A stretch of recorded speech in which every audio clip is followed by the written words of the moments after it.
9월 둘째 주일입니다.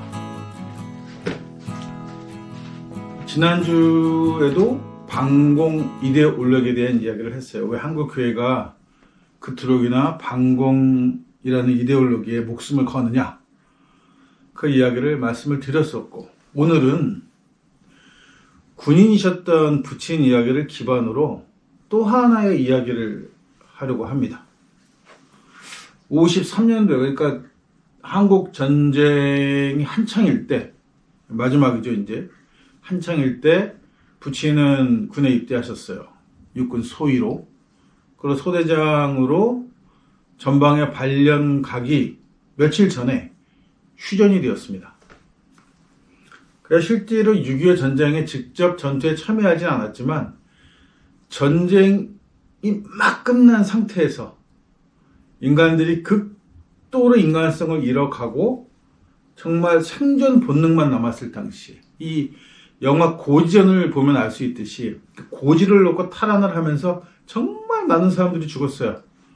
그 와중에 사람들이 어느 정도까지 본능에 충실해질 수 있느냐, 뭐 이런 것들을 보셨던 이야기를 덜어 하셨는데, 오늘 하려는 이야기는 그게 아니고, 그래서 부친이 이제 소령 때 보안사에서, 당시는 보안대죠, 김재규가 사령관으로 있을 때인데, 육군 소령들 중에서 보안사에 근무할 사람을 공채를 했어요. 그때 아버님이 공채 시험을 보고 보안사에 들어가서 연관장교로 쭉 근무를 하시다가 전역을 하게 됩니다.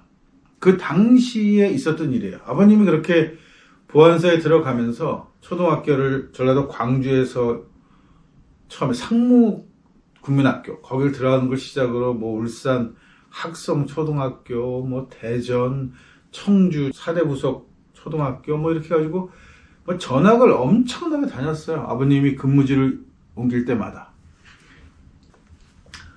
그러면서 제가 점점 크니까 아버님이 군생활 얘기를 조금씩 하셨는데, 아버님이 주로 하셨던 일, 그걸로 상도 많이 받으셨는데, 하셨던 일이 뭐냐 하면 충청 남북도 남쪽에 살던 사람 중에 전쟁 중에 행방불명이 됐거나 뭐 하여튼 뭐 사망했다고 하거나 해서 생존 자체가, 실존 자체가 약간 불확실한 사람들, 그걸 뭐라고 부르시는 이름이 있었는데, 하여튼 그 사람들 명단이 있어요. 그 명단을 가지고 그 사람들을 다 찾아내서 죽었는지 살았는지 무엇을 하는지를 확인하는 작업을 하셨습니다.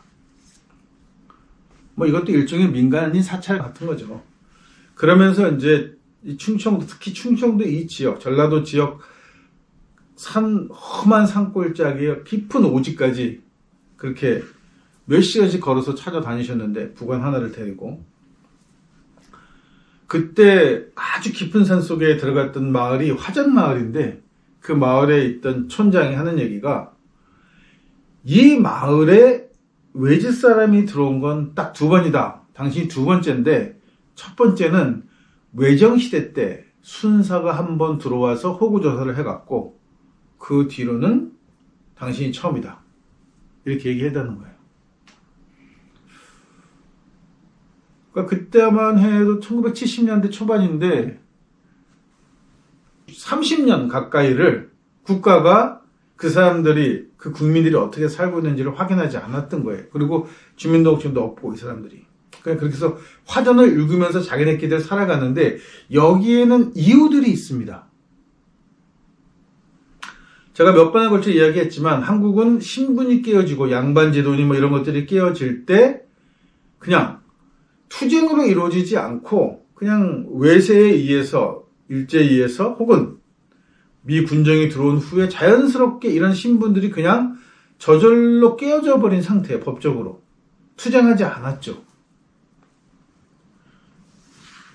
그러다 보니까 어떤 문제가 생기냐면, 남쪽에서는 지속적으로 가진 자가 가진 자고 부자가 부자예요.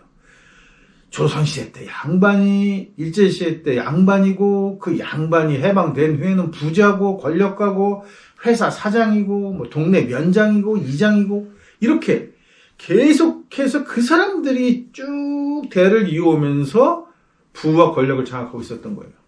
그러니까 6.25 전쟁이 일어났을 때 소위 말하는 민초라고 불리는 가난한 사람들은 두 손으로 환영을 했던 거예요. 단 한 번도 겪어보지 못한 일이 진짜로 일어났던 거예요. 뭐냐면 가진 자들을 반동분자로, 반동지주가 되고 이제 아무것도 안 가있던 민초들의 세상이 온다라고 하는 그런 기쁨이 있었던 거죠. 공산주의 혁명이 성공하는 이후에는 이념적인 것들이 확고해서가 아니라 이렇게 불합리한 신분 제도를 깨트릴 수 있는 기회가 주어졌다는 것으로 민초들은 환영을 했던 거예요. 이게 어떤 이념을 갖고 있는지 이게 뭔지 잘 몰라. 그렇지만 내가 불합리하고 그동안 나를 짓누르고 내 것을 빼앗아가던 자들에게 이제 내가 뭔가 실력을 행사할 수 있고 그 처지가 바뀔 수 있다는 그 기대감 하나만으로도 그들에게는 해방이라는 개념이 들어 있었다는 거죠. 그래서 많은 사람들이 실질적으로 동조를 했습니다. 근데 아시다시피 한국전쟁은 결국은 남북한이 갈리면서 남쪽은 다시 해방 이후로 원위치 되게 돼요. 이러면서 당시에 공산당이 들어왔을 때 완장을 찾던 사람들, 아니면 마을 전체가 그렇게 소장농이거나 혹은 그 머슴 비슷하게 살던 그런 마을들이 일제히 지주를 향해서 뭔가 반란을 일으키고 인민재판을 하고 그렇게 해서 지주들을 처형했던 그런 마을들 안 데려갔단 말이에요. 북한이 철수하면서 그들은 그냥 남았어요. 근데 세상이 바뀌었잖아요. 그래서 신분 세탁을 합니다. 그래서 아버님이 깜짝 놀랐던 건 어떤 경우에는 마을 촌장부터 모두가 다 가짜 주민등록증을 갖고 있다. 자기네들이 죽였던 사람들, 반동으로 몰아 죽였던 사람들, 혹은 좌익과 우익 싸움에서 죽었던 사람들의 신원을 자기네 걸로 하고 실제로 그 인민군이 들어왔을 때 동조했던 그 신분은 없애버린 거죠. 이렇게 해서 마을 통째가 단합해서 신분을 통째로 바꾼 경우들도 있더라. 이제 저도 오래전에 들은 이야기라 당시에는 어디라고 말씀을 하셨는데 잘 기억은 나지 않아요. 충청도입니다. 기억나는 건. 자, 이러다 보면 이런 사실들을 알고 있는 사람들도 있어요. 가담 안 한 사람들도 있겠죠. 이 사람들을 기독교식으로 얘기하면 철저하게 이단으로 몰아가는 거예요. 정신병자로 몰아가고 마을에서 왕따를 시켜버려서 이 사람이 하는 이야기는 믿지 않게 돼요. 이게 조직적으로 이런 일이 이루어지는 겁니다. 그런 일이 어떻게 가능하냐는 얘기들을 많이 하시는데 사실은 아주 근작까지만 해도 염전 노예가 있었단 말이에요. 염전에 사람들이 팔려와요. 빚이 졌든 뭐가 됐든 간에 농장 그 염전 주인은 브로커를 통해서 인부들을 받습니다. 돈을 지불했죠. 그러니까 그 돈을 다 갚을 때까지 너희는 못 나가 이런 식으로 인신매매 형태가 되어버리는데 이게 부당한 일이잖아요. 이게 사실 합법이 아니란 말이에요. 도망가잖아. 도망가서 마을에서 버스를 타거나 어디를 가면 마을 사람들이 신고합니다. 니네 집 일하는 사람 도망갔더라? 하다못해 경찰관이 잡아가지고 와가지고 아이고 아저씨네 일꾼 도망갔어요 하고 잡아다 준단 말이에요. 이게 아주 근작까지도 있었던 일이고 지금도 덜어는 있다고 하는 거예요. 그러니까 이게 자기네들 이익을 위해서는 굉장히 이기적이고 조직적으로 활동하는 게 움직이는 게 인간이란 말이에요. 그래서 그렇게 신분 세탁을 다 해서 무슨 일이 벌어지냐 하면 철저한 반공주의자들이 되는 거예요. 우리는 해방 후에도 그랬고 6.25 때도 그랬고 지금도 그렇고 우리는 한결같이 반공을 외쳤던 사람들이야. 우리는 단 한 번도 공산주의에 부역한 적이 없어 라고 이야기한다는 거죠. 물론 뭐 드라마들이나 혹은 소설에도 여러 번 언급됐습니다. 특히 제주도 4.3 이야기를 했던 영화나 드라마에서도 그 이야기들이 나오는데 그 민초들이 공산주의 쪽 진영에 가담했던 이유는 이념 때문이 아니에요. 해방이 되었는데 일제시대 때 잘 살던 놈들이 여전히 잘 살고 있고, 순사가 경찰이 되고, 또 그 사람들에 의해서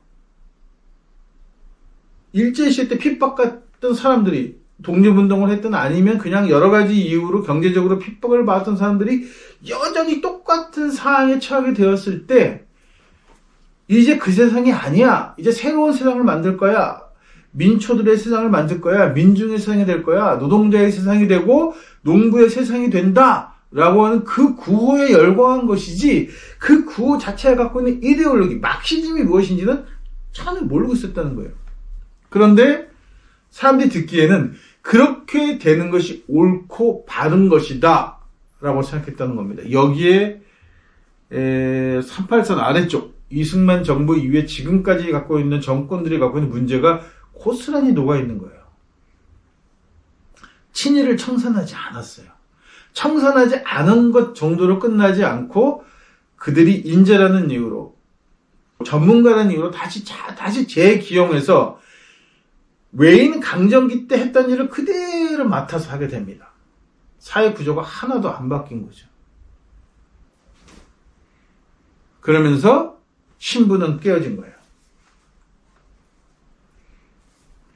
거기다가 지난주에도 말씀드렸지만 383이 갈리면서 북쪽에서는 공산혁명이 일어났죠. 그래서 가진 자들이 반동 지주를 몰리고 재산도 빼앗기고 가족도 죽고 하면서 내려와서 남쪽에서 영락이라는, 한경직이라는 아주 하여튼 거기 모여서 서북 청년을 만들어가지고 온갖 나쁜 짓은 다 골라서 자기네들 분노를 다 터뜨린 거죠. 빼앗긴 것에 대한 분노, 이념에 대한 분노가 아닙니다. 뭔가를 빼앗긴 것에 대한 분노를 가지고 그것을 터뜨렸고, 그거를 이용해서 이승만은 정치적인 기반을 잡는 데 활용을 했고, 그리고 전면에 내세운 간판은 반공 이데올로기였다는 거예요. 뭐 이제는 거짓말이 아니에요. 우리 때만 해도 아버님이 굉장히 조심스럽게 얘기했던 거예요. 박정희가 했던 박상희 얘기를 제가 중학교 때 들었던 기억이 나는데, 남로당 빨갱이였다. 남로당 빨갱이 중에서 군대 조직을 책임지는 군책 빨갱이였고, 그래서 여순반란 사건으로 체포되었을 때 박정희를 결국은 동료를 팔아먹기도 했지만, 그렇게 회유해서 특별한 처벌을 받지 않고 풀어나게 되는 결정적인 역할을 했던 게 정일건이하고 뭐 백인엽이다, 뭐 이런 얘기들을 아버님이 하셨어요. 그러면서 늘 그 이야기 뒤에 하시던 말씀이 있었죠. 이 얘기는 절대 밖에 나가서 하면 안 돼. 밖에 나가서 하면 큰일 난다는 입당부를 하시면서 당신이 가슴속에 담아있던 것을 아들이었던 저한테 얘기하죠. 왜 얘기하셨을까? 할아버님도 독립운동을 하셨거든요. 중국 상해에서. 외할아버지도 독립운동을 하셨습니다. 그게 2년이 돼서 나중에 이제 그 두 집안이 사돈이 돼요. 그래서 저희 외할아버지하고 우리 어머니하고 아버님이 결혼하는 계기는 두 분이 상해에서 독립운동할 때 맺어진 인연으로, 제 할아버지가 나이가 좀 많으신데 형님 불렀던 인연으로, 그러니까 우리 집안의 큰아들과 외할아버지의 큰딸이 결혼을 해서 사돈지간이 됩니다. 그리고 할아버지 병명은 박대장이었어요. 백범일기에도 박대장이라고 나옵니다. 왜 박대장이냐고 이야기하냐면 상해 소년 척구단이라고 하는, 지금 보이스카우트 전신 비슷한 게 있었어요. 거기서 아이들을 가르치고 뭐를 해서 이런저런 일을 활동을 하니까 대장이라고 불러서 할아버지 별명이 박대장이었던 거죠. 그리고 할아버지는 사회주의자가 되지 않고 백범을 따라서 평양에 들어왔죠. 이북으로 피난을 왔다가 다시 남쪽으로 피난을 오셨어요. 저희는 뭐 외가는 엄청나게 황해도 부자라서 뺏긴 게 많아 도망쳤지만 친가 쪽은 가진 게 없었어요, 당시에. 그러니까 그냥 알몸만 빠져나온 거예요. 이념적인 이유로 빠져나온 것도 아니고 백범이 남쪽에 있으니까 내려오셨다고 하셨어요. 내려오셨어요. 그러면서 불합리하는 것을 보시는 거죠. 아버님이 상해에서 평양으로 넘어오니까 평양 학교를 들어갔는데 일본말을 쓰는 교사가 하나도 없다. 전부 다 조선말로 수업을 하는 거예요. 그러다가 남쪽에 내려오니까 선생들이 여전히 일본말을 쓰고 있더라는 거예요. 남쪽은 해방이 되었지만 일제강점기 때 모습이 하나도 변하지 않은 상태를 유지하고 있었던 겁니다. 그거를 쭉 보시면서 뭔가 울분이 차였던 이야기들을 저한테 이렇게 쭉 크는 과정에 전해주셨던 거죠. 그러니까 한국에 있어서 우리 그 남쪽에 있어서의 이런 이념적인 갈등의 문제는 이념적인 갈등의 문제가 아니라 이걸 가지고 정치적으로 이용해 먹는 정치가들에 의해서 서로 숨기고 감춰야 하고 다른 곳으로 포장해야 하고 덮어야 하는 것이 되었다는 거예요. 반공을 철저하게 외치는 사람일수록 이 사람이 반공이나 이런 데 전혀 관심이 없고 오히려 사회주의자일 가능성이 더 높을 가능성도 있고 누구라고 얘기하면 다 아는 민중신학자고 민중학자라고 부르는 그 사람도 서북청년회 출신이에요.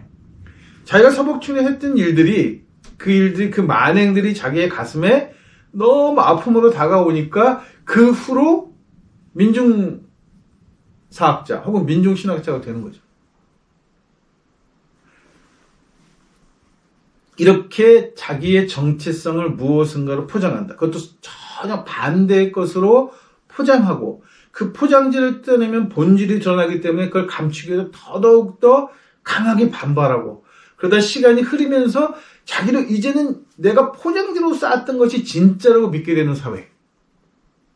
거짓이 진실인 것처럼 되어버리는 사회. 이 사회가 사실 현재의 한국 사회이고 이것이 두고두고 앞으로도 이 문제를 해결하지 못하면 두고두고 이 땅에서 문제가 되고 문제를 일으키게 될 겁니다.